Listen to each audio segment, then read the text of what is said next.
What is up, everybody? NC. JC and We're here live with some TNA. See how they do with this Impact. We're looking forward to it. So they're just showing people coming in, so you're not missing much. I will say happy birthday to John Cena, turning 49 years old. So good for him. You know, I mean, he's gonna go home and he's gonna ride that Arabian racehorse all night long. I tell you. hey man, you know what? He's earned the right to be able to ride that Arabian racehorse. And you know what, John? Good for you. 49 years on this earth. You did a lot. You made a lot of fans, and you're still easily one of the biggest stars that the business has ever created. So props to you. And he's still in fantastic shape. That's the thing that, like, he still takes great care of himself. Like, the one thing I noticed, though, like, I don't know if he ever talked about the skin cancer scare that he had a little bit ago, but that's why he hasn't been tanning. That's why he's been pale, is because he got diagnosed with skin cancer. So he's been really doing his best to stay out of the sun. But he still looks great otherwise. I mean, I think he still, has done a great job with the dye, done a great job with the hair transplant in Turkey. I mean... Sure, he's looking like Ernest in the face, but besides that, the body is looking young. Give him that. Body's looking young, and you know what? I got a conspiracy theory. To quote Vince Russo, the whole like da-na-na-na-na-na-na. Bro, I have an idea, bro. What if they are working in the weeds to come back when Vince comes back to buy the company, bro? Bro, Brock Lesnar just retired from WrestleMania, bro, to fuck over Triple H. Well, and that was a story that was going around, and we'll cover it on the news, but it was something that we were talking about. We were hypothesizing it while we were watching it in live time, while we were watching Night 2. We were hypothesizing what was going on here. Why was Brock doing this, especially with the fact that they were very much all throughout both nights, hyping up that SummerSlam Night 1 and 2 were going to be in Minneapolis, the hometown of Brock Lesnar. It made all the sense in the world for Brock to go out on SummerSlam. And what is it always said about SummerSlam? That's Brock's show. Every time you see a SummerSlam, that is Brock's showcase without question. Like, he's the guy. He is Mr. SummerSlam when you really think about it. Shawn Michaels could call himself Mr. WrestleMania. Brock Lesnar is Mr. SummerSlam. So it made all the sense in the world for us to see that. But when he took off the gloves, took off the boots, that let us know right there he was saying, fuck you to Triple H. And I firmly believe what you were talking about with that rumor. Mr. Raj was talking about it as well on X. He was basically saying that Brock got into it with Triple H. They had a big yelling match backstage after this happened. Triple H is like, you fucking asshole! I planned SummerSlam around you! You're supposed to job to Gunther, you fucking piece of shit! And Brock's just like, fuck you! I'm not gonna job to your boring fuck Gunther! Suck my dick, you piece of shit! And he fucking walked out. And now apparently, this is just a big rumor, mind you, not certified by any publication, a rumor. The big rumor going around is that Triple H is talking to TKO about possible legal action, getting to Brock to fulfill his last match. So we'll see what happens with that. I don't know if that's true. I mean, that's the one I'm kind of skeptical of. I do, however, believe that Brock and Triple H got into an argument. It's not the first time it's happened, and this may be the last. Who knows? Well, and that's the thing too, is like, let's say Triple H is successful in getting Brock Lesnar sued to come back. What's to stop Brock from corpsing the entire fucking time, Right? Well, that's the thing too, is not only that, but Brock can fake an injury and be out for fucking 2 years. Right. Like, what are you gonna do? What are you gonna do? He's the type of guy who would gladly sit and wait. He has money saved. He is good to go. He's a great investor. Very smart guy for being a blockhead. He's the smartest meathead I've ever fucking seen in my life. Brock is a very smart guy. He's good to go. He is set. He can retire from wrestling and be good the rest of his life. Same thing for his family. They're all set too. One thing you need to understand, though, is I firmly believe if Vince comes back in power in some way, shape, or form, he's going to have an army of people, top names, that will return for him. John Cena will be one. Brock Lesnar will be one. Randy, once he gets free from the clutches of Triple H, will be one. You got to understand, so many of the guys that are pissed off right now would thrive right now under Vince McMahon. I even think he would have a soft spot for LA Knight just because of the merch sales. And I hate to say this even for Danhausen because he's selling merch too. That's the one thing that I could say about Vince is if he sees that you're selling merch, it doesn't matter if he thinks your whole campaign is gimmick. Your gimmick is too goofy or not. He doesn't care about that. If you're making money and you're connecting with the kids, that's what he cares about. And as much as I don't like the Danhausen character and I think it's goofy indie shit, I can't deny the fact that it's selling merch. For how long? Who knows? But Vince would push that character without question. I mean, if it's making money, that's what Vince does. He'll push it. But yeah, man, I think that there's something going down. I think there's something going on here, man. I think there's a lot more to meets the eye. And for all the people who are skeptical, thinking, "Oh, Vince never," we need to let people know next month, June 14th. What's going to happen is something very special with the Janelle Grant case. So here's what's happening. Go for For it. people who don't know, it's going in front of a judge, and the judge is going to decide whether it goes to trial or it goes to arbitration. If it goes to trial, it's going to drag on. Vince is fucked. If it goes to arbitration, what that basically means is that Vince is just going to, all they're basically going to do is decide how much Vince is going to pay her, and this whole thing is behind him. It's done. It's over with. Janelle Grant can go fucking piss up a rope for all she, for all, we care. Right. So, if that happens, if the latter happens, arbitration happens, and since she signed an NDA, more than likely the judge is going to decide this is an arbitration issue, it's an NDA issue, it goes to arbitration. If that does happen, Vince is free and clear. Vince has 14th and I, the exact kind of company he would need to go into a partnership with the Saudis to buy TKO. And I'm constantly looking at the stock price, because the stock price means a lot to TKO, because what that is a representation of their perceived value by the market. And if that continues going down and down and down, and there's no big deal around the corner, there's no massive streaming deal they're going to get, and they're pretty much locked in. And that's another thing too that I was thinking about, is that if Vince were to come back and buy it, TKO hooked them up, because they're locked in for another 3 years with the Netflix deal, another 4 years with the ESPN deal, another 4 years with the USA deal. Like they're good. If this sale does happen, they're good. And I think one other person is going to get involved in the sale: The Rock.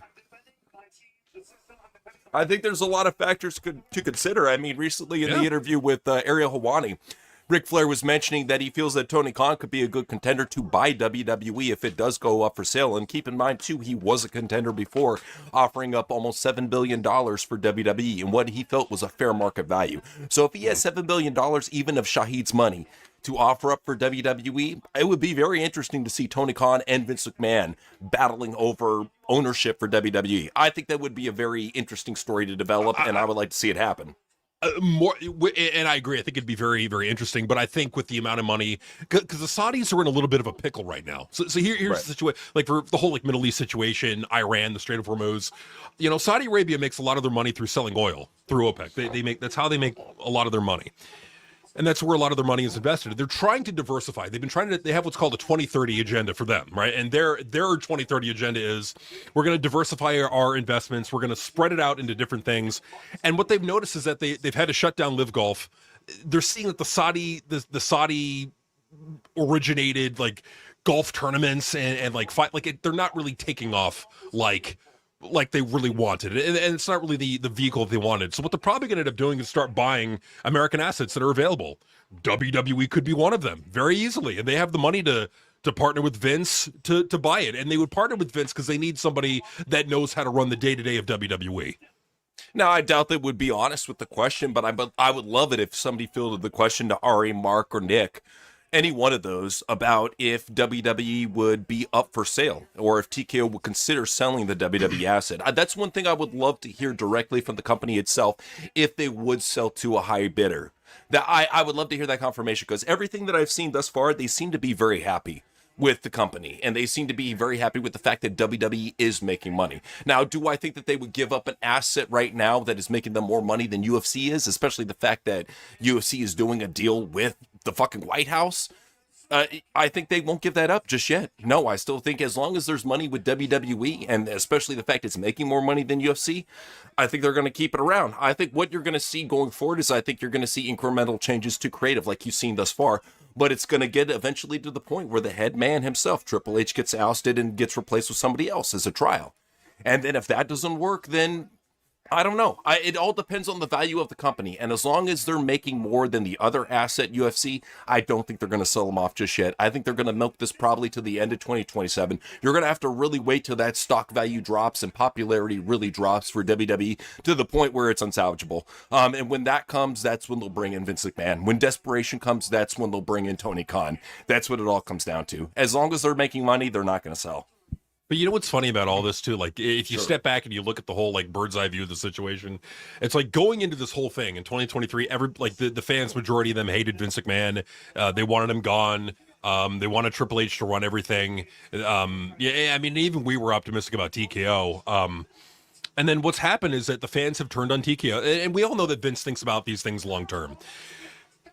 The way I look at it is like this: with Vince, he had the foresight with the whole video library of like, we need to have this massive video library for the future, and with the WWE Network also, like, he had the foresight for that as well. Vince, like, he's shown that he's done this before. So the way I see it is like this: I think that he knew from being in business for 40 years, knowing Ari Emanuel, knowing their flywheel strategy and how that works, and what that was going to do to WWE. Of like the penny pinching, all that. I think he knew that, and I think he knew the likely outcome was going to be the fans were going to hate the ticket prices. They were going to hate a lot of what the product was. I think he knew the kind of creative that Triple H is going to have and bring to the show that the fans would turn on. And sure enough, all that's happened. The fans have turned on TKO. The fans have turned on Triple H, and they're now saying, "We want Vince." Unimaginable 4 years ago. We want Vince. And yet that's what they're saying. So when Vince comes back, they're going to be like, fuck yes. And so Vince is going to promise 3 things, in my opinion. He's going to promise return of WWE Network in time. He's going to promise definitely lower ticket prices and a new creative team. And I think it's a fun fantasy to put out there, but nothing's concrete until we actually hear insider info. Because right now we're just hypothesizing and predicting what could happen. All I can see off of what I've seen hints is that TKO might be behind Vince McMahon coming back because of the planted fire Vince chance, or the fact that they're not planted for that matter. Or was it fire Triple H, hire Vince chance? Because of that leads me to believe that maybe TKO might be behind switching out ownership, or maybe even bringing Vince back to the board in some way, shape, or form. I think this whole thing about selling to the Saudis and Vince getting in with the Saudis, I think there's a more logical chance, honestly, of Vince getting back with TKO. Otherwise, because I mean, once this case clears, like you said, he's in the clear. They can't hold anything against him. He could return to the board if he wants and help out WWE. There's nothing holding him back. I think if anything, Vince would be more of an asset to TKO than against it.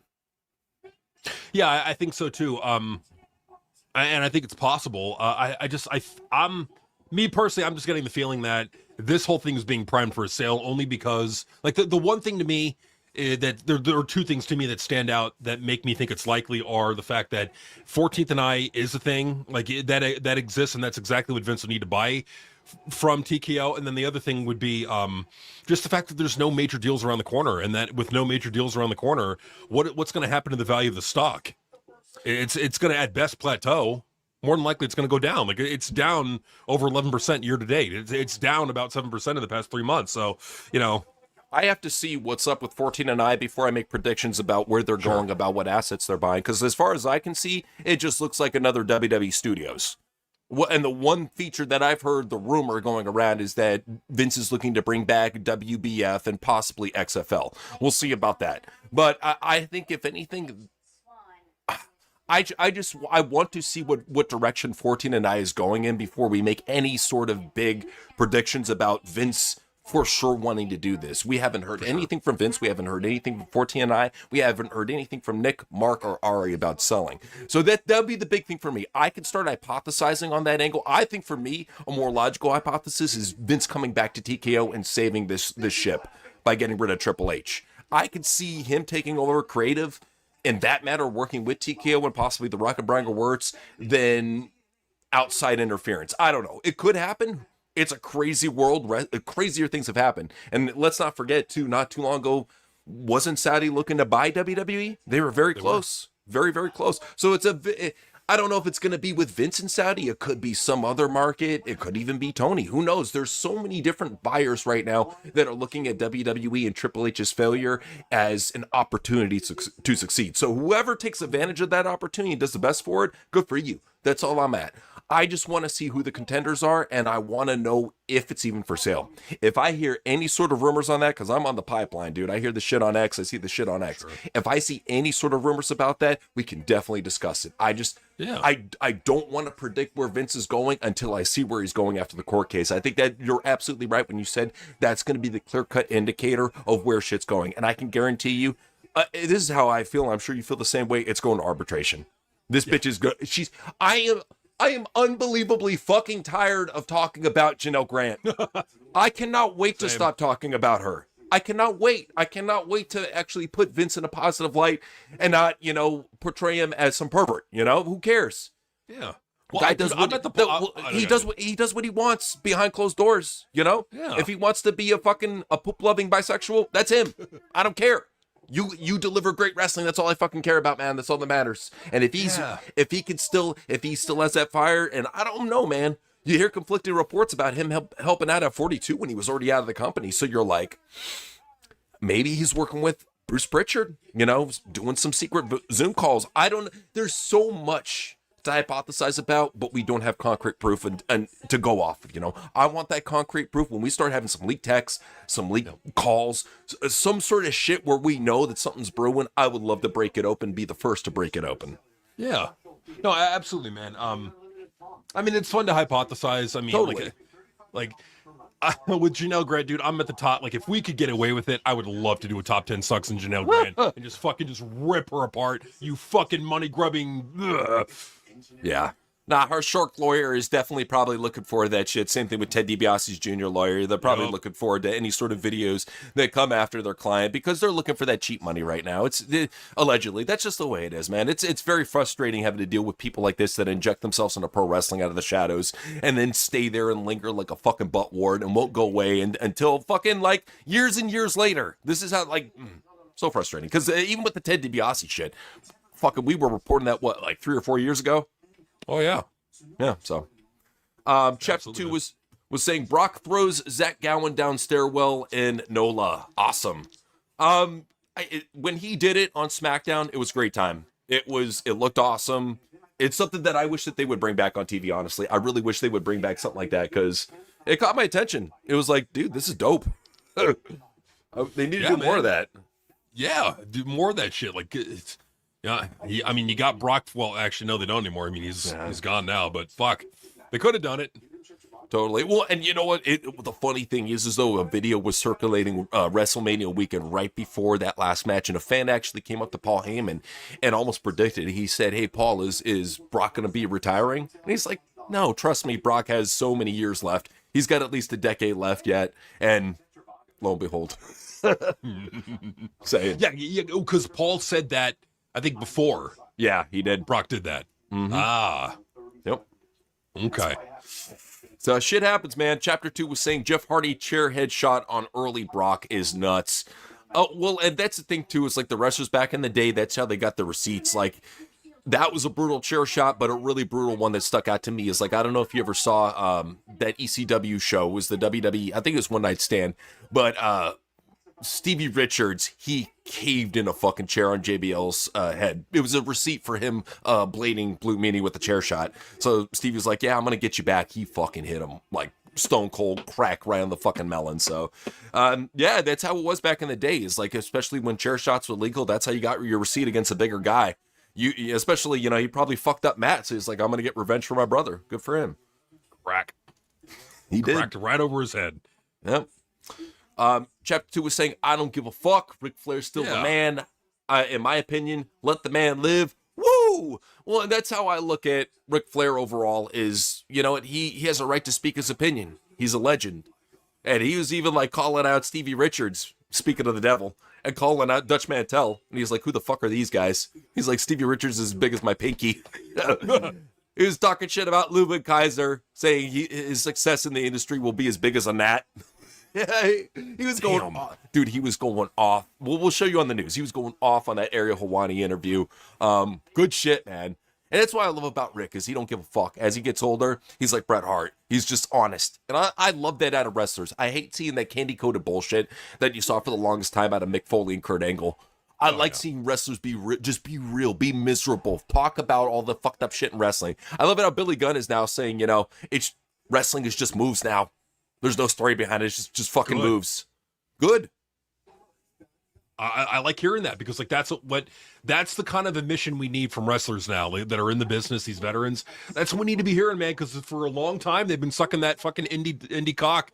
Oh yeah, they're so athletic nowadays, and I'm like, no, they're by athletic you mean they don't know how to sell. Well, and that's the thing too. It's like I can give them all the credit in the world for having great stamina, great cardio, and you know, some of them looked the part. Not all of them, but some. And the showmanship, Yeah, it's on par with what you would see back in the day in ECW's cruiserweight matches, WCW cruiserweight matches, stuff like that. You know, this is the whole thing for us is we've seen the work rate done before and we've seen it done better. And that's Right. the big thing. Like, you can go ahead and you can jerk off Will Ospreay all you want, Kenny Omega, but we grew up with the Golden Age. We grew up with Psychosis, Rey Mysterio, Dean Malenko, Chris Benoit, RVD. You know, the very best cruiserweights of all time. People that these cruiserweights now are ripping off, you know? And that's the thing is we always say is like nowadays what you see is they're just cosplayers, but without the soul, you know? It's like taking Rey Mysterio and sucking the soul out for all these luchadors that you see on Raw, whether it be Dragon Lee, fucking Metalik, Grand Metalik, whatever the fuck their name is, whatever they're going by. If they wear a mask, nowadays they're just a cheap Rey Mysterio ripoff. We saw too much of that growing up, man. And nowadays that's how it is. It's even worse. Just all a bunch of fucking ripoffs, man. No identity on their own. It's like, great, you could do the moves, but you still don't have the psychology that Ultimo Dragon had, that Dean Malenko had, that Rey Mysterio had, or even guys like Taka Michinoku, great Sasuke. You know, you don't have that fucking psychology. You will never have that fucking psychology. Because what do you do if you're Will Ospreay? Oh, you get dropped on your head with the Tombstone Pile Driver, and then you do a springboard backflip, fucking Diamond Cutter. Because why not? Don't sell the move. Don't make it look like it actually hurt. Go ahead and do your finisher on the way down to show how athletic you are. You know? God, they don't get it. They don't get what the veterans understood. And that was, look, you know, you get over with your gimmick and with your personality. You know, you ain't going to get over with your moves nowadays. And it's still true for the most part. I mean, fuck, look at Danhausen. I know we rag on him, but I mean, the guy gets over with his gimmick, not his in-ring ability. No one cares about Danhausen having a match. They care about Danhausen acting goofy. Well, in my opinion, that's why Danhausen, more than anything, they need to make him a manager. I would love to see him be, like, I think he could be, with the right handling, the next, I don't want to say the next Paul Heyman, almost like the next Captain Lou Albano, you know, that goofy top-tier manager. Because he has the talking ability, he's great at improv, I can't take that away from him, He's very good at doing that kiddie PG comedy that the woke tards love. So I think that he excels at that. As far as I can see, the guy's selling crazy amounts of merch. He's one of the top merch movers on there right now with WWE. So for that reason alone, even though I don't like the gimmick, I'm sure you don't like the gimmick either, it's getting over with the fucking neckbeards. And it's getting over with some of the kids, at least. You know, some of them are seeing the merit and potential in this guy. So that's all I ask, is that get him a good tag team that he can push, or even a good female, like Tatum Paxley, for example, goth type chick to push. Let's see what he can do with her. Let's see what he can do with the tag team. Yeah, it's something, man. I mean, yeah, that could work. Maybe like a Tatum Paxley Danhausen feud, or not feud, feud. It'd be like you pair them together as like a fun act on the show, or you put them in a feud. Who knows? Well, and you know what? I'm thinking maybe this might be a possibility and might save Malachi Black's career. Pair him up with Danhausen. I think the deadpan of Malachi, I think, would transition really well with just the goofy over the top of Danhausen. You could. I mean, it would give him something. I mean, look. I mean, they had to pair Damian Priest up with R-Truth. Shit. You might as well pair up Alistair Buttcrack with Danhausen. Well, especially since you know they're both in real life Satanists. It's like, have them doing magic spells in the back. Who cares? Fuck it. Yeah, and pair them up. Okay, so we got Alistair Buttcrack and Danhausen. You get Butthausen or Butthausen. or Buttcrackhausen. Dude, you're so close. Crackhausen. Oh, yes, Crackhausen, yes. Oh, yes, there's so bad wrestling, we have to sell our organs for crack, you know? So, we saw the video. Lizzie Rain, got it. How did you say it? Do the impression. Got it bad, go for it. Got it bad, got it bad, got it bad, copyright infringement. Hey, you know what, though? If she's good, she seems like she's got a lot of physical charisma. Let's see how she is with the promos. Let's see how quickly she develops. I tell you, for one, I think within a year, this chick's going to be ready. There's something about her. There's the X Factor. She's got that X Factor. This is, I hate to say, this is a good Triple H signing. Props to you for signing this woman, or Shawn Michaels for that matter. Whoever signed this woman, this is a great signing, and I think Lizzie Rain is going to be a future star on the main roster. She's going to get over. I can almost guarantee you now she's going to get over. And the reason why I can guarantee that is she's got a personality. Danhausen got over. He has a personality. Like, look at the people who get over for the most part. They have personalities, unless they're shoved up your ass and down your throat like Cody Rhodes. And I guess you could even throw in there Roman Reigns, who doesn't have much for personality, but he's over. I did not know that.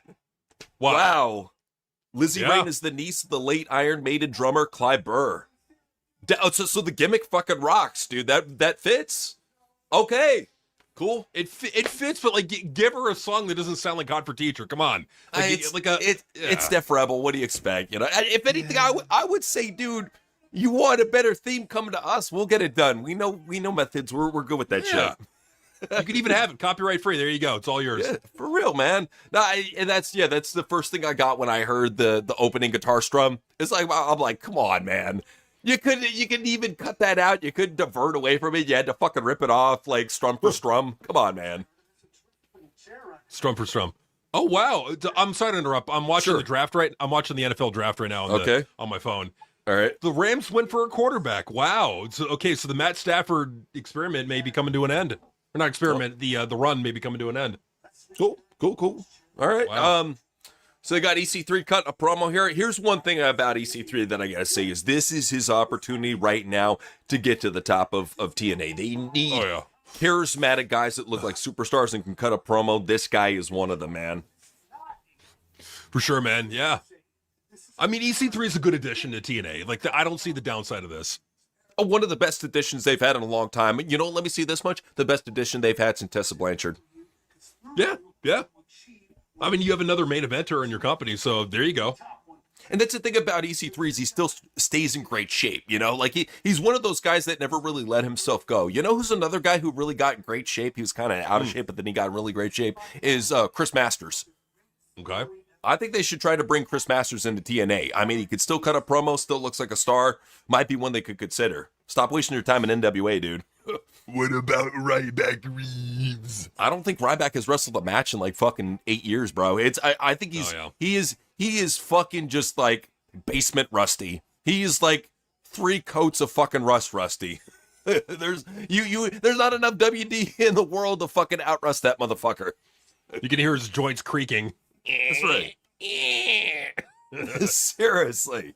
You know what they need to get is they need to have a stable in JCW. Bring in Real One, because they already got EC3 there. That way you got Real One, you got Too Tough Tony, and you got EC3. Call them 1, 2, 3. 1, 2, 3. That'd be awesome. Oh, they'd be a great stable, I tell you. They very unorthodox, but I think they would rock together. I think they rock together. You know, like, guess who made her debut on NXT this past week? Who's that? Michael Lockwood. Oh, dude, I cannot fucking wait to show the video on the news. They had the gay dude who looks like the fucking actor from Oppenheimer. You know what I'm talking about? They had that guy and Wesley Drake or Drake Wesley or it's some fucking shitty NXT name I can't remember. Anyways, they had that twank at the fucking bar, and then up walks this fucking boar with a wig on wearing a dress. And I'll leave it at that. But dude, out of this fucking world, that's how they're bringing her up. Like, do they want to kill the ratings? Are they that fucking stupid? And nobody, Jackson Drake, whatever. Nobody's buying that this guy is straight. Nobody's buying that he's actually going to take her home. I mean, come on, dude. We know which way he swings. He always hangs out with gay dudes. You're not fooling anybody. Yeah, you're not fooling anybody. When you're looking at, like, I think he was like, what he should have said is like, oh, wow, you and I got something in common. I got a dick, you got a dick, we're made for each other. When people see that, I'm sorry.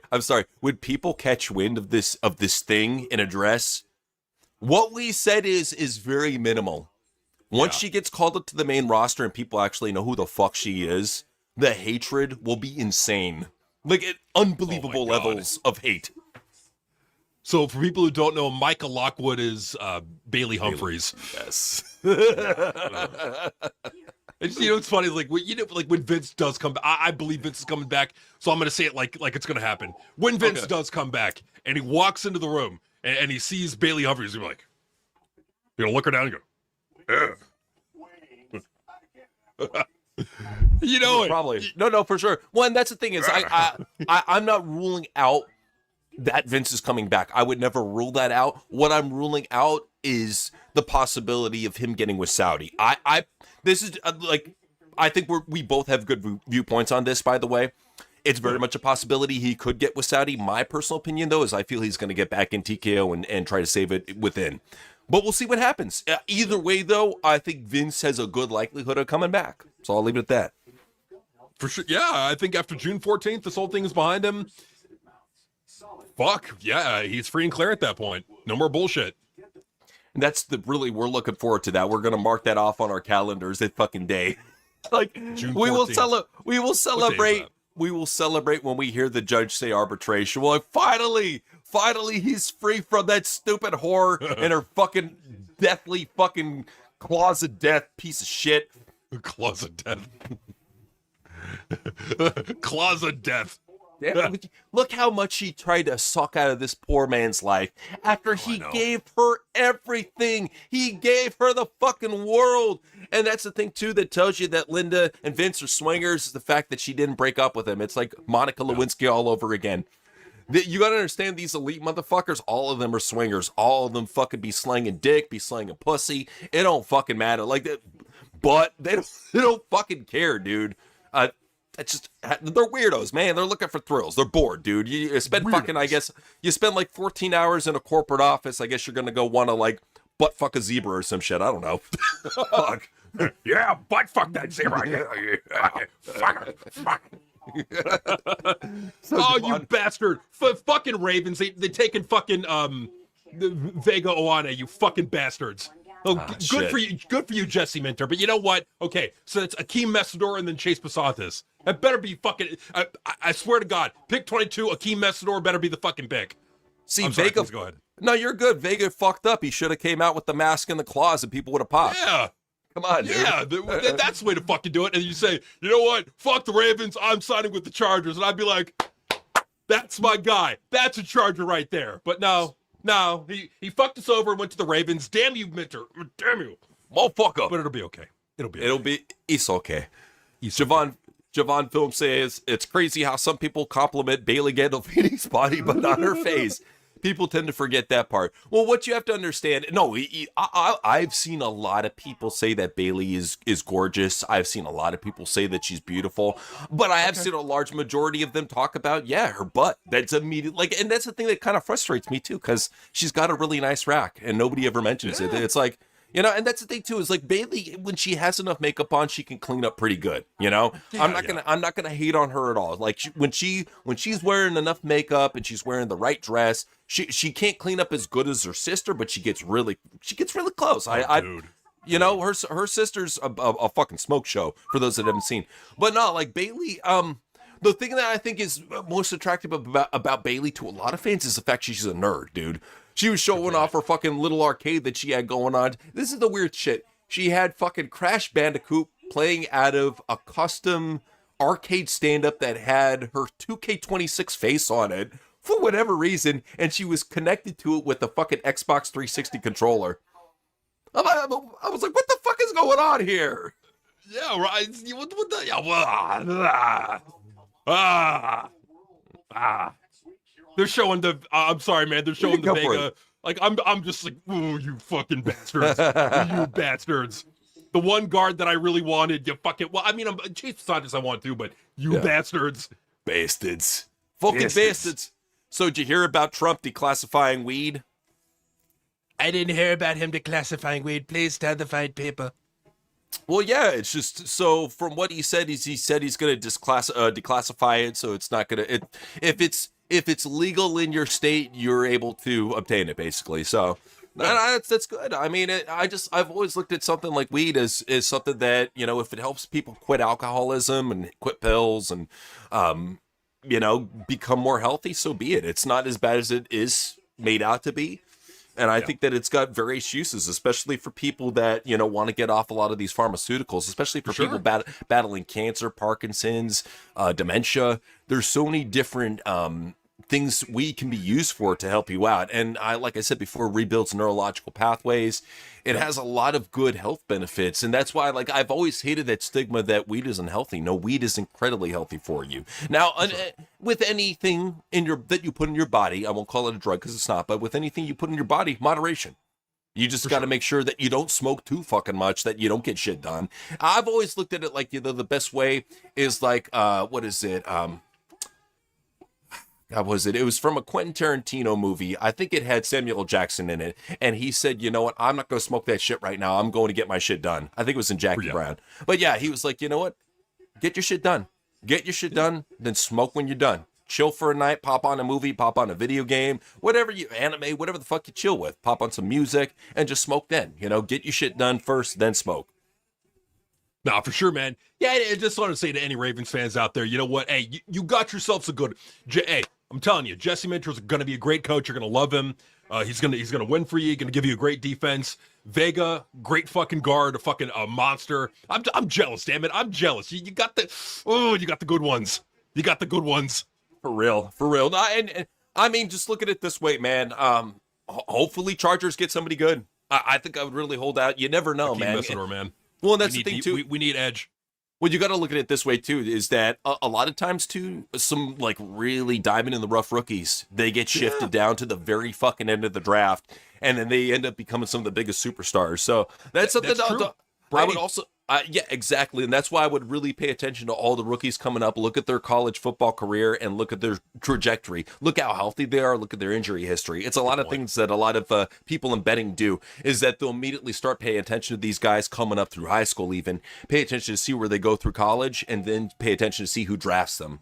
And it's just all that's really in trajectory, because you see these guys, by the time they're 20, man, people are scouting the fuck out of them. 19 years old, 18 years old, they're getting scouted heavily by these NFL teams. So just something to keep in mind. Absolutely, man. Okay, so they're showing Matt Hardy on screen. There's a rumor. I don't know if it's true. There's a rumor. Have you heard that? Yes, yeah. Broken Matt Hardy is coming back. And he's even wearing a fucking, it says delete on his shirt, man. Sick. Yeah. We're getting Broken Matt Hardy back. I can't fucking wait.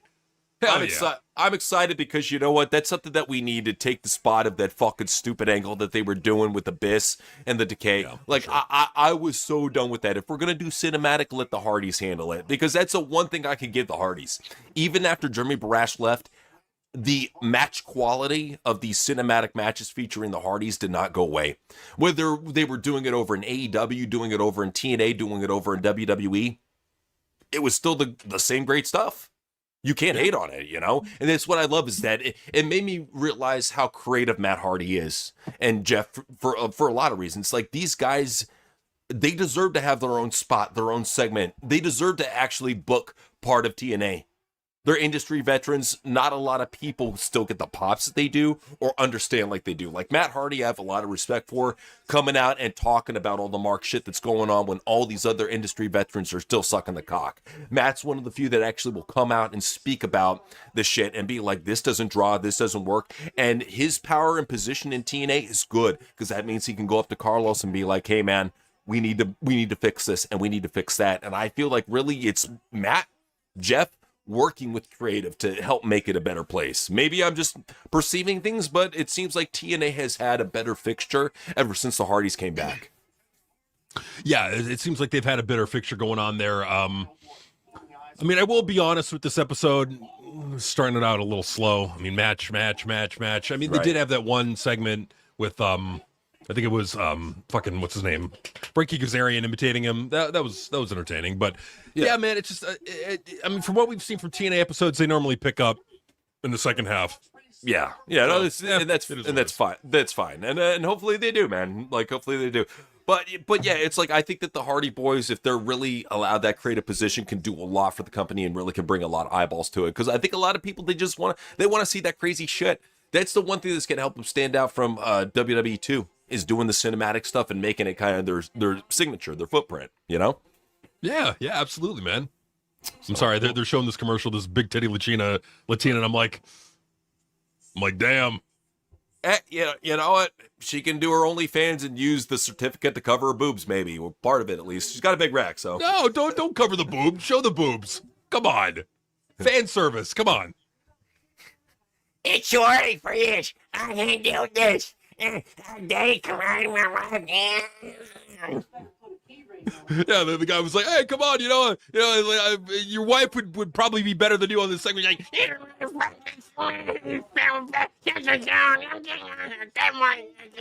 it's like, I'm like, dude, you fucking sensitive, butthurt little fucking whiny pussy. Well, that Good God. Well, it showed why he doesn't deserve to be a top guy, because even Punk in that situation, I think could have come up with something clever or sarcastic to say back. And that's anybody who has watched that show before, that guy banners. With all his guests, he banners. Right. So you walk in, you know what's expected out of you, and you know you got to have some material lined up. You know he's gonna fuck with you. He's not gonna show respect towards you, especially since you're a pro wrestler. So have some shit planned. Like, and that's one thing I kind of respect, at least about CM Punk.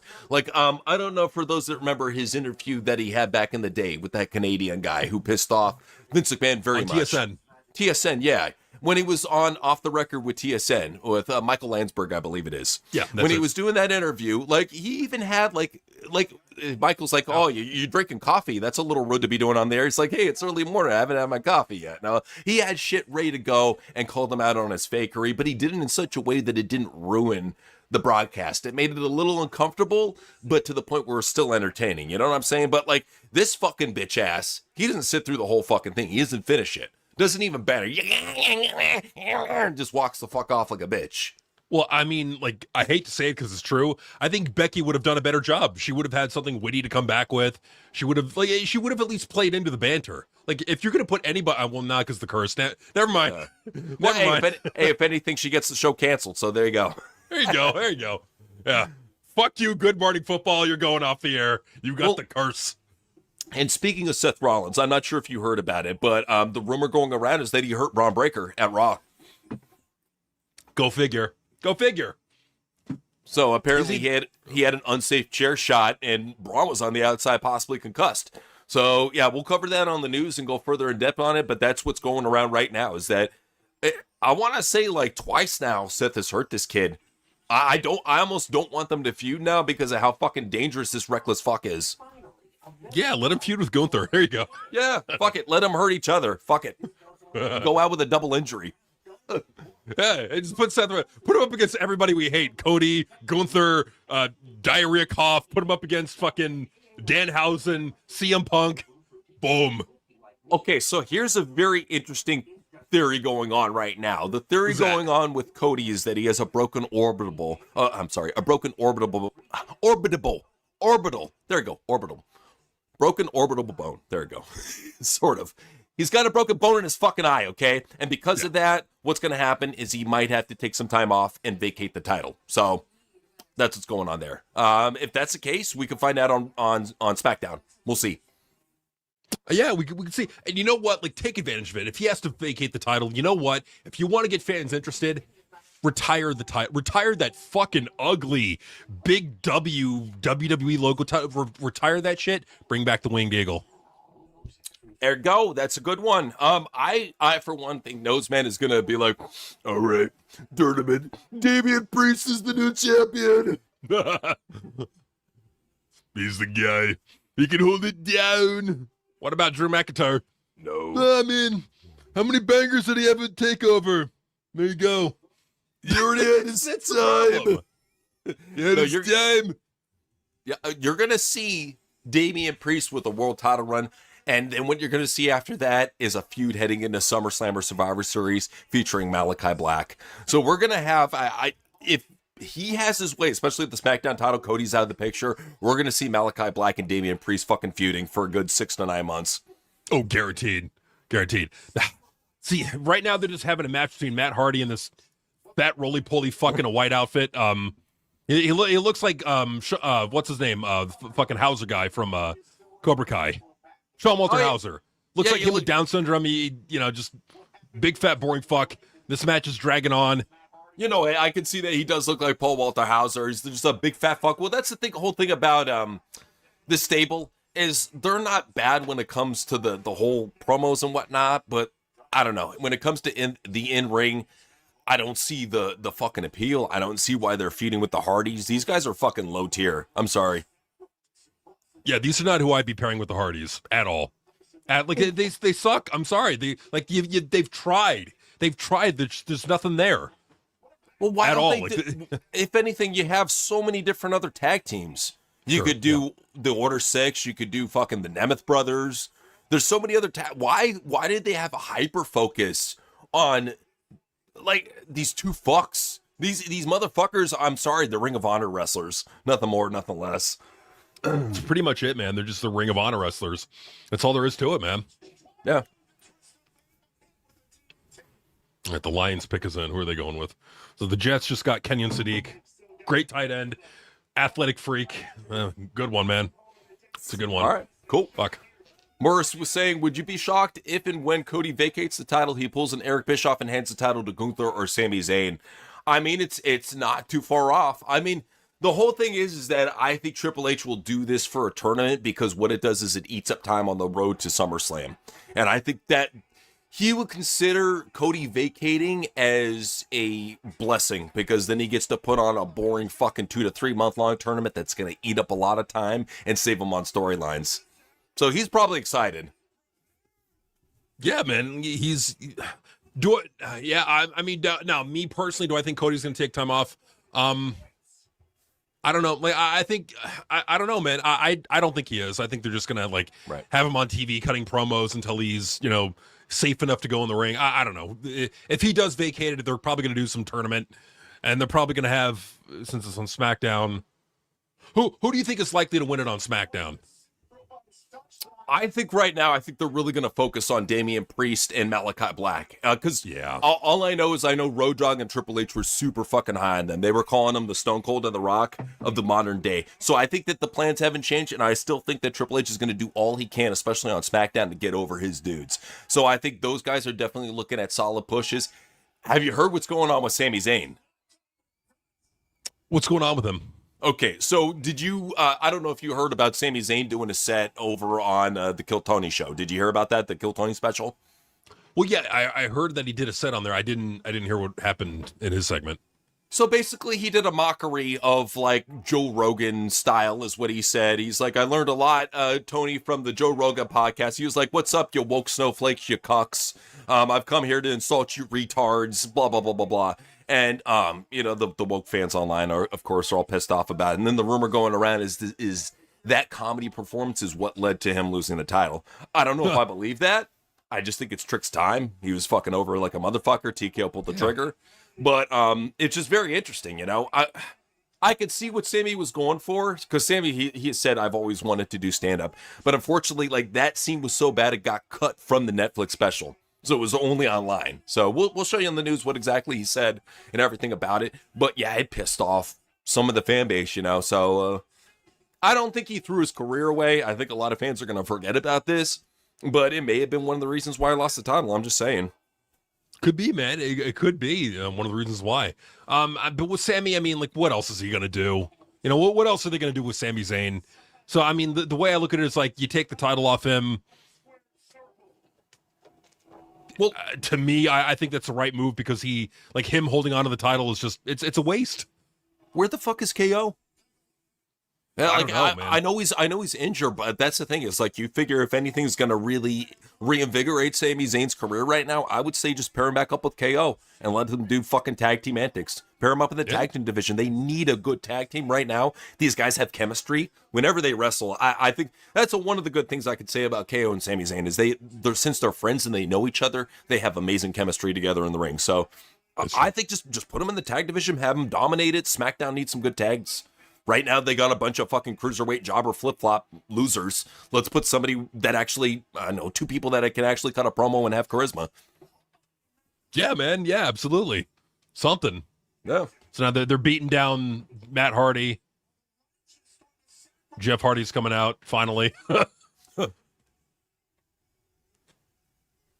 He's slowly, gingerly running out to the ring.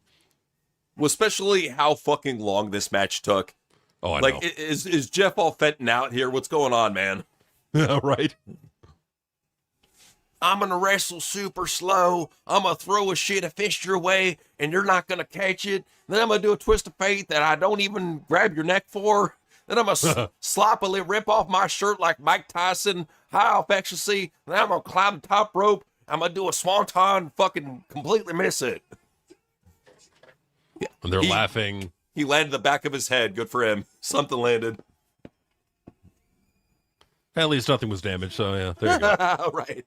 Yeah, I thought that was disgusting. I posted it on social media that I thought that was fucking gross. And it's Yeah, man. it's nasty, man. And while he did delete the post, it's like this is the type of shit that we've been trying to tell you about Donald Trump is that he's the type of guy, he loves being blasphemous more so than any other presidential candidate or president that I've ever seen in my entire life. The man lives to disrespect Jesus Christ, lives to disrespect God. You know, if you've seen the statue in the front of the Mar-a-Lago, if you've heard all the blasphemous stuff, comparisons to Jesus Christ, the second coming, all the weird stuff this guy has said, even the fact that they rewrote the Bible, the Trump Bible, if you've heard about that, like just all the really gross stuff that this guy has taken part of and publicizes, and to see all these brain-dead MAGAs fans always putting him over and saying, oh, he's a savior, he's saving our country, good. No, I'm sorry, he's an elite worshiping demon. He's not a good person. He never will be. absolutely. Well, and I would ask them just to hold him accountable, man. As you would any politician, you got to hold Trump accountable. Because what happens when you don't? Then he starts doing what the neocons want, and what the neocons want is not what MAGA should be wanting. Like I remember, like the MAGAs used to hate the neocons. What happened? Oh, it's reversed now. It's Yeah. pretty much that's what it is. Like, especially if you saw online Donald Trump just bagging on all the right wing conservative influencers like Candace Owens, like Alex Jones, just ragging on all of them, talking shit about all of them. Think about all the time and effort that these people put in trying to put over Donald Trump and make him into the savior. And this is how he repays them. You know, he's a terrible person with no loyalty at all. None. He'll stab you in the back if you have like one little disagreement with him on something. He's like, I don't know, Mr. President. He's like, all right, you're out. In fact, you're going to the camps. Get out of here. I don't know, man. He's got a lot of shit he needs to work on. And that's the thing too. It's like what you notice about old people is if they're already fucking crazy, they just get crazier as they get older. There's no change. Like they get more stubborn and more crazier, and there's no way of getting out of it. It's just a slow de-evolution into the abyss that they can't ever crawl out of. That's how it is. Yeah, man, that's just the way it is with them. It's sad, but you know, and you see it with like grandma and grandpa. You see it with just old people in general. They get stubborn, they get set in their ways, and they don't want to change. And I get it, you know, I get it. But at the same time, it's like you don't want that running the country. You can't have your leaders being in their 80s. It's crazy. Exactly. And that's what people have to consider is that as they get older, they become less mentally competent. And he could say, you know, I'm still as sharp as a tack. He's obviously proving that he's not because there's no filter. If he was smart enough, he would realize the consequences of his actions, or if he would at the very least have somebody that moderates his social media and keeps him from saying stupid shit. He doesn't care. That's the point, is he's so confident, overconfident about himself. And I think he just surrounds himself with a bunch of yes men. And I think that's how the puppet control system works, is that they isolate him, they keep him controlled, they keep him blackmailed, they let him know, hey, just to let you know, Donald, if you step out of line, we're gonna release the Epstein files on you. And I think that's why he's willing to play ball with everything that one country wants to do. It's a shame, man, because like you really and look, I get it, man. I get what MAGAs want, man. They want like to bring the fucking deep state to heel, and they want a fighter on their behalf who's gonna tear it all down. Bro, you want a fighter? Look in the mirror.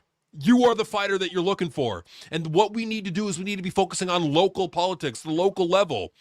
The top level, the presidential level, that's going to be controlled by the fucking military industrial complex, the banking elite, the Rothschilds, the Rockefellers. It's going to be controlled by them. Your local level more than likely is not. It's too local. It's too broken down and you know, separated to be easily controlled. Focus on the local level. Build from the ground up. You are the fighter you need. Donald Trump is not a fighter for you. He never has been.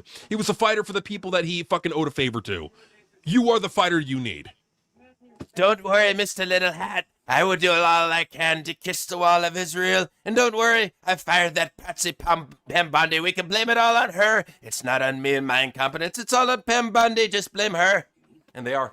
They're And we'll make sure to redact every person on the client list. There was no client list, even though there was a client list. Even though Ghislaine Maxwell admitted there was a client list. Even though Melania Trump came out and admitted there was a client list. There's no client list. We're gonna redact it. Like, come on, man. Like, well, what they're trying to do is they're trying to sweep this under the rug like they did with Pizzagate. They're trying to do the same fucking thing. And we covered Pizzagate back in the day. We were telling you that it's not this shit isn't bullshit. It's not bullshit. Look at the connections and what happened. Look at all the creators that got their channels attacked for daring to talk about Pizzagate. Videos pulled left and right. And then look at all the people that ever talk crap about Pizzagate, tried to make it look bad. What happened to them? They all got outed as pedos. Yeah. Very strange. Yeah, well, I mean, there's a reason why they probably didn't want it out. Right. So King Marcus was saying, worst case scenario, Chainsaw Rollins as your camp buddy. You're both lost. God. Or CM Puke as your soldier buddy. You're both stuck in enemy lines. Oh, I'm going to pick Chainsaw Rollins as my camp buddy. Because at the very least, like, he's one of those guys. He's got such a loud, annoying, fucking grating, whiny fucking voice that it'll alert people. You know, they'll be like, what the fuck is this? Is that a broken chainsaw? What the fuck is that? They'll investigate it. But with CM Puke as your soldier buddy and you're both stuck in enemy lines, that motherfucker would sell you out to anybody to get out. He would step over your body just so he could use it to get over the barbed wire. He would do anything he could to fucking sell you out. He has no loyalty whatsoever. So I hate to say it, you have a better time with Chainsaw Rollins than you do with Punk. The CM stands for China Man. Yeah. Oh, dude, he would, if they ever do that social credit score shit over here in America, he's fucking moving to China. Probably asking John, hey, John, you got any pointers? Where should I move to? Yeah, get the RFID chip or I'll kick your ass. If it was parading around about fucking teens cutting off their dicks, it's not a far stretch, just saying. It's not, man. It's not. And there's going to be a push for that in the future. It's coming. It's coming. You got to stand. You got to reject it. You got to say no. Don't. They're going to want to microchip you. They're going to want to do a lot of shit. You got to reject it, man. You got to fight back. Say no. Yeah, that's the type of shit. We don't like talking about the doomer shit too much, you know, because we just want to have a good time around here, man. We want to make you realize that overall, at the very end, you control your reality. If you choose to live in misery, you will make a lifetime full of misery. You got to understand your thoughts are very powerful, man. If you choose to have positivity in your life, you will have positivity, man. It's all about thoughts. That's why we put it out in the news, Rhea Ripley, and how she's living in this spell of negativity, even though she's a millionaire and beloved by millions. That doesn't matter. Right now, she's focusing on the negative instead of focusing on all the things she should be grateful for. The fact that Buddy Murphy loves her and is always there for her. She's got loving pets at home. She's got an adoring fan base that are always going to be there for her. She's got a boss that fucking loves her and thinks she's the best female in the company. She's the number one woman in a lot of people's eyes. She has so much going for her, yet she focuses on the negative. So I would hope, if anything, this drives her closer to God and makes her realize she has to be grateful for what she has. She does, man. I mean, like, and at the end of the day, it's like she got where she wanted, man. She when she was a kid, she's like, oh, when I'll get older, I want to be wrestling at WrestleMania. Well, there you go. Yeah. You got everything you wanted, and then some, and more, and you're still not happy. It's because you're not spiritually fulfilled. Well, we've seen this out of people who are atheists or Satanists, is that there's never enough. No. You see it with these liberal IWC wrestling fans. It's never enough. You can never please them. They will always be unhappy because they're unhappy with themselves. It has nothing to do with pro wrestling. Ultimately, it comes down to their own mental well-being and their own health, and they won't take care of that. They don't consider that a priority. They consider their fandom a priority, which is a sad thing. They put aside everything, their mental health, their physical health, their spiritual health, everything for this fit gay pro wrestling bullshit. At the end of the day, this is just an escape. It's an escape for an hour, 2, 3, whatever you want to fucking do with it. It's an escape from whatever you're dealing with. That's what it's supposed to be. It's not supposed to be your life. It never is supposed to be your life.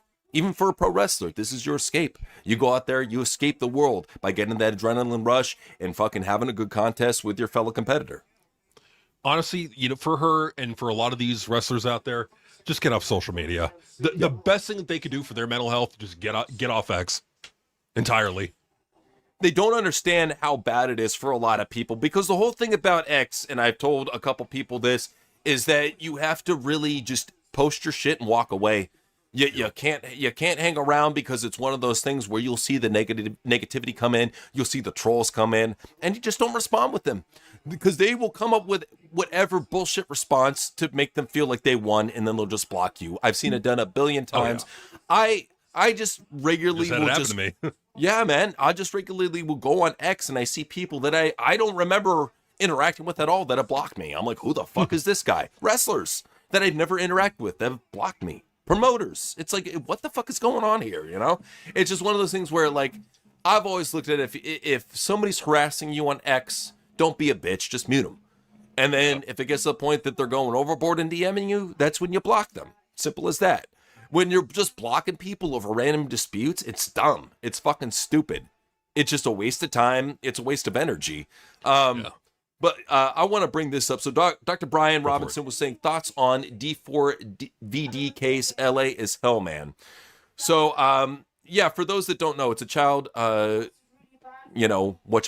case against evidence in a case against a singer, D4VD, accused of murder. So, yeah, accused of murdering a 14-year-old. So it said that CP is among the key evidence Los Angeles prosecutors say will bolster their case against the alt-pop singer D4VD, who has been charged with murder and prolonged sexual abuse of a middle school age girl whose remains were found in the trunk of his car last year. By the way, this is on CNN's article. Just credit them. Yeah. The 21-year-old entertainer who was arrested on April 16th has pleaded not guilty to first-degree murder with special circumstances, continuous sexual abuse of a child under 14 years old, and mutilating human remains. D4VD, whose legal name is David Anthony Burke, is accused of killing 14-year-old Celeste Rivas Hernandez, who was last seen alive going to his home on April 2025 when she threatened to expose a sexual relationship with her and ruin his career, according to a criminal complaint filed on Monday.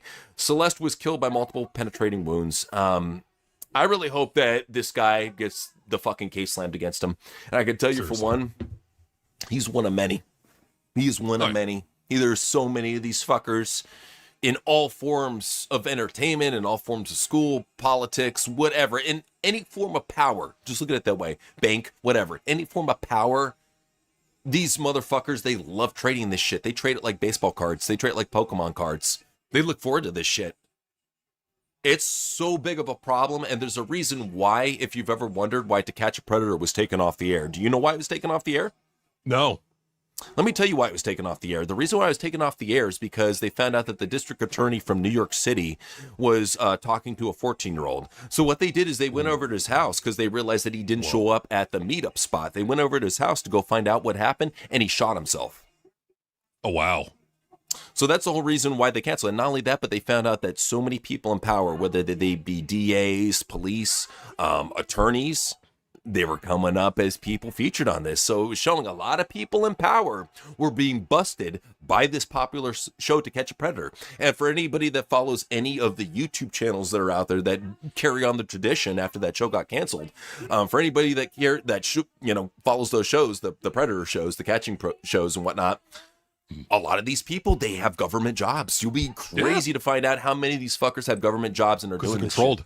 It's They're power. controlled. It's all about power. It's all about control. Absolutely, man. So yeah, now I'm so glad that people are brave enough to still continue that and put their lives on the line for that shit. Because trust me, once you see how much power is connected with it, you understand why it's so prevalent. You understand why it's the hot topic, and that it goes so much deeper than that, man. When you really start digging, we could really go into it, but yeah, for sure, man. Let's show a connection though, real quick. I got a picture for the news, but I'm gonna tell you about it right now. You've heard about the name Rob Feinstein, right? You know who that is? Yeah. Okay, so Rob Feinstein, he's done pictures recently with people like Adam Page. He's done pictures with Will Ospreay.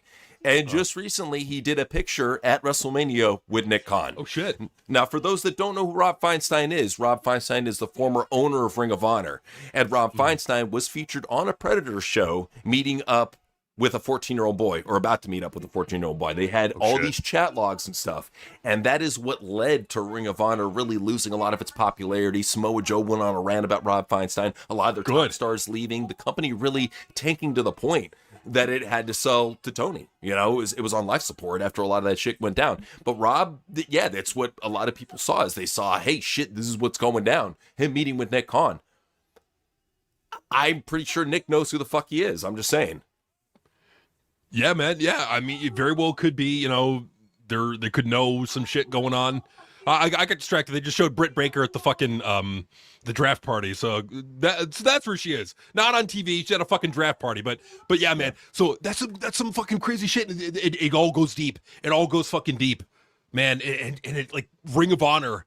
But the question is that my question is that I think we've had a little bit of a taste on like the sickos in the wrestling business. How far do you think this really goes in the wrestling business? I've heard so many crazy rumors, man. One of the craziest that I've heard from back in the day, and even this, take it with a grain of salt what I'm saying, is that Vince McMahon was heavily in operation with the Masons and the Illuminati to aid in trafficking. Crazy rumor. And this is something that was posted a while back. I don't know if I believe it, but then you start looking at the connections of like, God, what was it? That one diva who ended up, Ashley Massaro, who was involved with the Epstein list. And you're like, how the fuck does Ashley Massaro get involved with a bigwig like Epstein? You know, this guy's working with the Rothschilds, working with Mossad. How the fuck does Ashley Massaro, this fucking nobody wrestler, get involved with him, you know? And I'm thinking to myself, dude, maybe she's one of many wrestler chicks that got involved in this. And there's a reason why Donald Trump is doing all he can to get rid of the Epstein files. Maybe he's protecting his friends. Vince is a very good friend of his. Well, he literally said that. Yeah, that's what I'm saying is like, and this is the whole thing. You have to keep this in mind. We, at the end of the day, even if he is involved in all this shit, we separate Vince McMahon, the creator. Don't take my cigar. Don't take my cigar. I'm sorry. No, it's just we hold Vince McMahon. There's the creator and there's the person. Yeah. We respect the creator. And that's the whole thing, man. And see, I think you make such a good point, is that we're able to separate the entertainer from the person. You know, it's like fucking Sting, right? Crow Sting, and then Nick Borden or C Borden, like two different people. And that's what I think you've been trying to say, and what I've been trying to say is that, and that's how we look at it, man. Like, we're able to separate Vince McMahon, the sicko, from Vince McMahon, the entertaining personality. Because Vince McMahon is wildly entertaining. Oh yeah, no doubt. Well, and what has even Stephanie McMahon said about her own father? Yep. She's like, I'm crazy just like him. She even admits that her father's fucking insane, dude. And you would have to be a little bit insane to come up with the crazy ideas that he has come up with. You have to be like that mad scientist type of genius. That's what he is. I've always looked at Vince McMahon as a mad scientist. Sure, he can come up with some fucking batshit crazy shit that's not going to translate well onto camera, but he can come up with some true gold too. And when it comes down to it, at the end of the day, what he did with Russo and Ferrara and Bruce Pritchard was magic. It was lightning in a bottle, and it will stand the test of time. So far, nothing has beat that. Nothing has beat that, man. And like, who knows? Maybe that chapter is not yet closed on Vince McMahon. Maybe there's another chapter coming down the road. Who knows? Who knows? We shall see, man. We shall see. Here's the thing too. Like, I don't want people to get it twisted and be like, I hate Vince McMahon. I don't hate Vince McMahon at all. No. I greatly respect what he's done for this industry. Do I think that he still has it in the tank? I'll be quite honest. At first, I didn't think that, but then I started seeing the reports about him helping out at WrestleMania 42, him still talking to Bruce Pritchard, Jim Ross saying that he's still working in the weeds, and I'm like, dude, what the fuck do they know? Especially a guy like Jim Ross, dude, he's still very connected, still talks to a lot of people backstage at WWE. He used to have Triple H's job before he did. So I'm like, what the fuck does he know, man? Because he's still going to be talking to Bruce. He's still going to be talking to a lot of those guys up there. So that made me think, dude, Vince still has something in the tank. I think if anything, the one thing that Vince can bring back to the company is protecting stars and protecting their legacy. And even Randy Orton spoke about that recently. He gave props to Vince McMahon, and he said, you know what? He protected the RKO for the longest time so people didn't kick out of it. He made it the finisher. And I love him. I think that's great. That I can't stand that about Triple H, that he's devalued finishers. None of them mean anything anymore when they used to mean something. Even Triple H's pedigree used to mean something. He hits somebody with that, they're fucking down. Sting gets hit with the pedigree, don't matter if he's Sting, he's fucking down. I would love to see that come back. The protection of finishers, signature moves meaning something, the no selling going out the fucking window, this New Japan style leaving WWE. I wanted to go back to Vince's style because at the very least he knew how to protect the wrestlers and knew how to really get the most out of them. Whether they be an entertainer, whether they be a grappler, whatever their style is, he knew how to get the most out of them. In that very Paul Heyman-esque like way, you know, he knew how to get the most out of them. Absolutely, man. He did, and that's what was great about it. So for people, You're cool. you know, wondering what's going on with TNA, fucking what's her name? Zia Brookside came out, fucking beat up Mei Ying Lee, turned heel on her. Cool. I gotta say, man, if we're gonna like add another fucking hot Asian bitch to the fucking hot Asian bitch stable of bitches we've been talking about, add her in there, man. She's pretty fucking hot. Yeah, no, she's great. You know who I think it pisses me off, dude. It pisses me why are you wasting? I would say this to WWE. Why the fuck are you wasting Wendy Chu and Nikita Lyons on Evolve? No, dude. Like you go and you see these promos that Nikita Lyons is cutting on social media, that she's cutting on Evolve, and you're like, dude, this chick should be on SmackDown. You go ahead and you see the type of stuff that Wendy Chu is doing, how she's performing in the ring, and you're like, why did they demote her? Like, I know they're trying to bring some sort of star power down to Evolve to get people to watch, but bro, Wendy deserves a lot more. She's been in NXT for what, 3 to 4 years? Let her get a shot on SmackDown. Let's see what she's got. What I'm thinking they're doing is they're using her like she's the veteran they're going to send down there to season the wrestlers they got. Akeem Messidor. That's how we fucking do it. Good. Okay, I'm sorry. Very good. Yeah, so I think that's what they're doing is they're going to or they're sending the veterans down there to help season the young, get them ready. But man, like I'd like to see her in TNA, man. Yeah, I want to see her. If we're talking about like hot Asian bitches, let's bring back Su Yung. Her big fucking mommy milkers, bring her in there. Yeah, man, it's like there's so many fucking female talents out there that can be bringing into TNA. I mean, if you're not doing anything with them, send them over to TNA. Let them use them. Oh, and especially over in TNA, I think Nikita Lyons would be a top star. I think Carlos Silva would make her, and he would do with her what he did with Ariana Grace. Because Ariana Grace was very much one of those like fucking off the radar NXT chicks that didn't get enough time. She got a decent amount of time, but not enough time for her superstar level. When somebody looks that fucking good, they're that good of a wrestler, they're that good on the mic, they have a fucking character, they have great chemistry with their boyfriend, and then they're a pedigree too. They're from, you know, another wrestler, you know, they're a generation. When it comes down to all that and they have all of that, you let them shine. They let Adriana Grace shine, and she's fucking phenomenal. She's one of my favorite TNA females right now, besides like Tessa Blanchard. She's fucking top level. So I love the fact that they let her shine and let her do her thing. Nikita Lyons is in that same vein. I think if they let her get that shot, let her shine, especially after Adriana gets called up to SmackDown or whatever, this is the spot. Let her fill that void. Let her become that chick because she's that fucking good. And Wendy Chu, she's TNA good too. I think her and that Mi Yim chick, or the one day that they just show getting beat up by Zia Brookside. Mei Ying Lee. Mei Ying Lee. They pair them up together. You have your hot Asian bitch combo there. There you go. Boom. There you go, man. It's that simple, man. That's all you got to do is just like take the hot Asian bitches, put them together. They're like Legos. You put them together, you take over. Well, it's bad. Like, aren't they? Ying Lee. I'm sorry. No, you're good. So you got a Chinese girl and a Filipino girl. I like that. It's a nice little mix of Asian because you usually get Japanese. Now you get like that other foreign side of hot bitches. So that works. I like it. Cool. All right.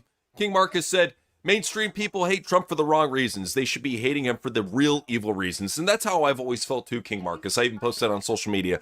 I'm like, people, they hate Trump, you know, because he sides with the evil Jews. I'm so sick and tired of all the Jew bashing, by the way. It's so stupid. I'm so sick and tired. Like, because it's just them going with the narrative. And I feel bad for a lot of these poor Jewish people that get attacked, you know? It's like, oh, yeah. You know, because when you really look at who the true elites are and you look at their backgrounds, they're fake Jews. They're not even real Jews, and they use anti-Semitism to protect them, which I think is fucking bullshit. And I can't stand, when you truly look at who the Illuminati are, I can't stand how they use other people as bioweapons, and they use other people to serve their agendas. I think it's unbelievably evil what they're doing, especially what they've done with the LGBT community and weaponized them, and made them believe, hey, we're all for you. No, you're not. You slap a fucking rainbow on any sort of fucking corporate logo for a month, and that's all you do. You don't fucking care about the gay people. Use them. And all the gay people that are actually fucking smart have woken up and realized that. And I What just is it- even what then, but I'm sorry, even then they're trying to pervert the LGBTQ by adding the maps into there and adding all these weird perversions like bestiality and whatnot.